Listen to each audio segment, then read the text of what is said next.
Secara luas, hati nurani berarti kesadaran moral yang tumbuh dan berkembang dalam hati manusia, keinsyafan akan adanya kewajiban. Sedangkan jika secara sempit, hati nurani merupakan penerapan kesadaran moral di atas dalam situasi konkret. Suatu hati yang menilai suatu tindakan manusia benar atau salah, baik atau buruk. Hati nurani tampil sebagai hakim yang baik dan jujur. Walaupun dapat keliru, hati nurani keliru jika kata hati tidak cocok dengan nama objektif. Tetapi yang paling penting, suara hati adalah suara Allah. Maka melawan suara hati berarti melawan Allah. Agar kita setia kepada kehendak Allah, kita perlu bersatu dengan Roh Kudus dan mengandalkan kekuatannya. Suara hati dapat ditinjau dari berbagai segi. Yang pertama segi waktu, yang kedua segi benar tidaknya, dan yang ketiga segi pasti tidaknya. Berikut adalah penjelasan. Yang pertama segi waktu. Hati nurani dapat berperan sebelum suatu tindakan dibuat. Biasanya hati nurani akan menyuruh kalau perbuatan itu baik dan akan melarang kalau perbuatan itu buruk. Hati nurani dapat berperan pada saat suatu tindakan dilakukan. Ia akan terus menyuruh jika perbuatan itu baik dan melarang jika perbuatan itu buruk atau jahat. Hati nurani dapat berperan sesudah suatu tindakan dibuat.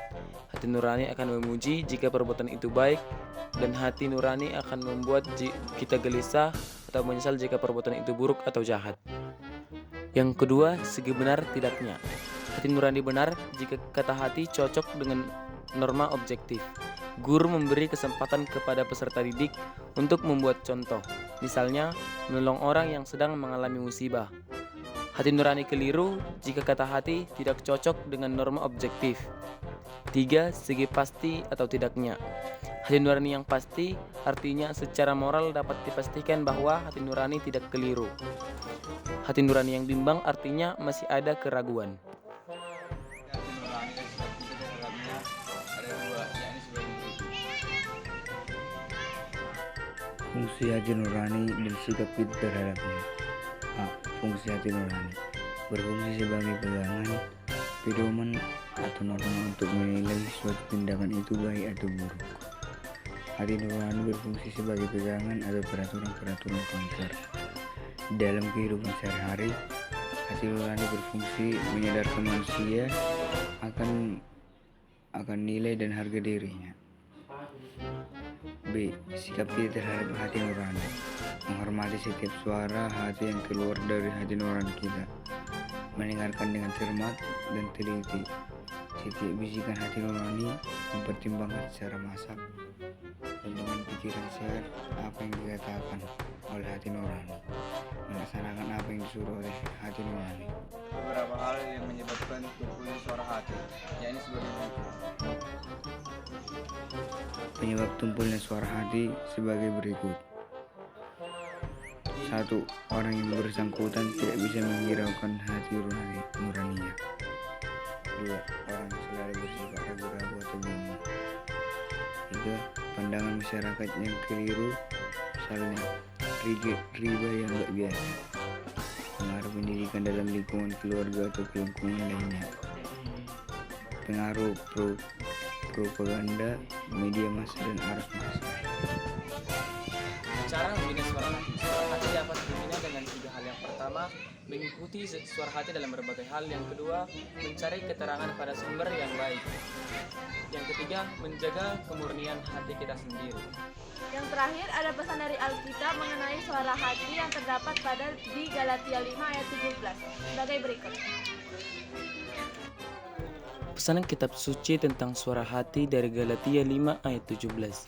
Kita harus hidup sesuai dengan suara hati, karena dengan demikian kita menyerahkan hidup kita untuk dipimpin oleh Roh Kudus. Kita harus mengikuti suara hati, karena dengan demikianlah kita mencoba membuktikan diri kita sebagai pengikut Kristus. Kita harus mengikuti suara hati meski berlawanan dengan keinginan kita pribadi. Santo Paulus mengatakan bahwa kita harus memberikan diri dipimpin oleh Roh. Kita harus berusaha memenangkan hati nurani kita dan mengalahkan kecenderungan kita yang menyesatkan. Kita harus peka terhadap sapaan dan rahmat Allah.